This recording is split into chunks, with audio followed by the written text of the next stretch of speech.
In this final video, we will be covering a broad range of topics. These topics apply across the city as an organization, as well as the physical expanse of our city.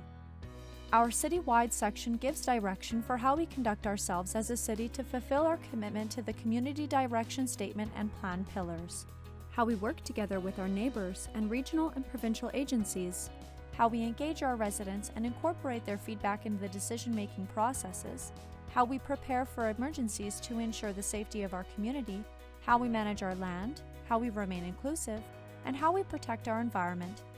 These policies provide high-level guidance for current and future members of administration and council to help them fulfill the community's aspirations.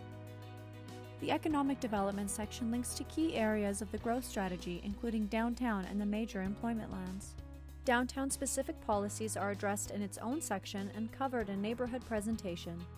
In this presentation, we will be focusing on highway commercial, industrial, agricultural lands, as well as tourism industry as key aspects of the city's economy.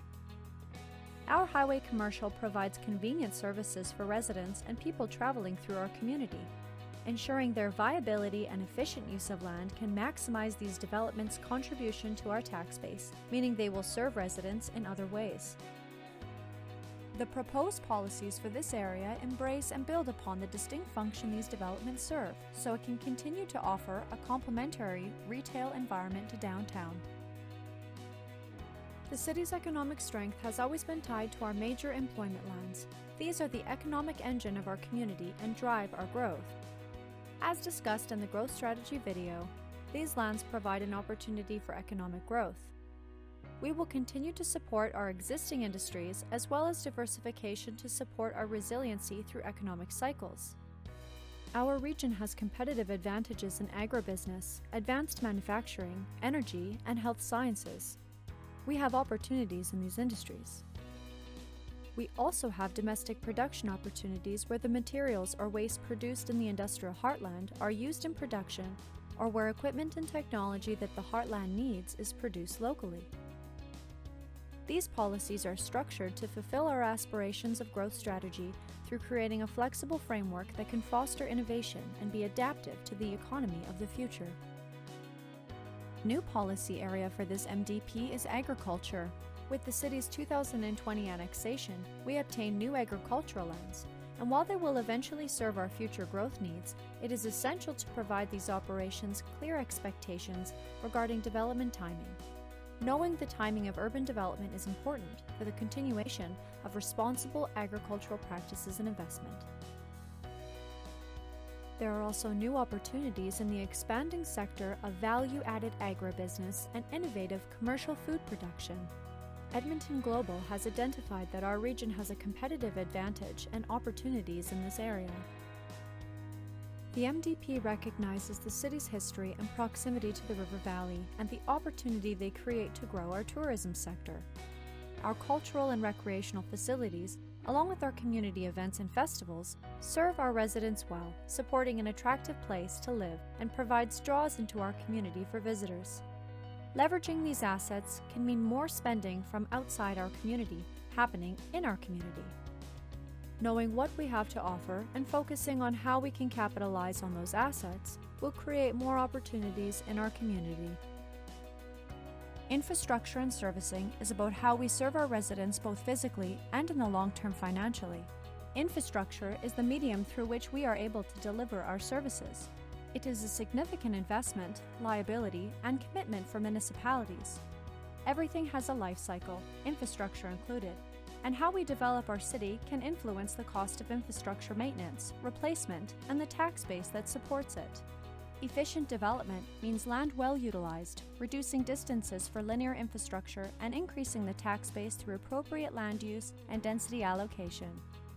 Maximizing use and existing infrastructure and continuous growth pattern is important to infrastructure efficiency. Efficient development, including efficient infrastructure, means cost savings in maintenance and replacement, as well as more revenue from increased tax base, which can in turn offer a higher standard of service. This MDP strives towards achieving efficient development while enhancing the quality and standards of living. Low-impact development techniques offer multiple benefits, including reducing costs through extending the viable life of infrastructure. In natural systems, we discussed how landscape features like bioswales can enhance drainage and reduce the burden on our stormwater management system. More natural drainage means less wear on our system and can also provide beautification, air quality improvements, and increase the overall capacity of the system to mitigate urban flooding and extreme weather events. The more people in an area, the more fixed infrastructure, like a fire station or a rec facility, can serve, and the more people the cost of supporting it can be spread over. In our analysis of residential areas in Fort Saskatchewan, regardless of property value, less homes equals less tax base. This means when our land and infrastructure is used efficiently, we can provide a higher standard of service with less cost to individual owners.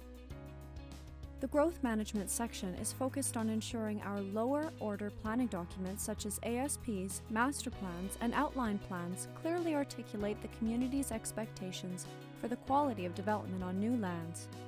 It is based on what we heard from residents and considers the value of agricultural operations to the local and regional economy, as well as the significant investment of current and future infrastructure.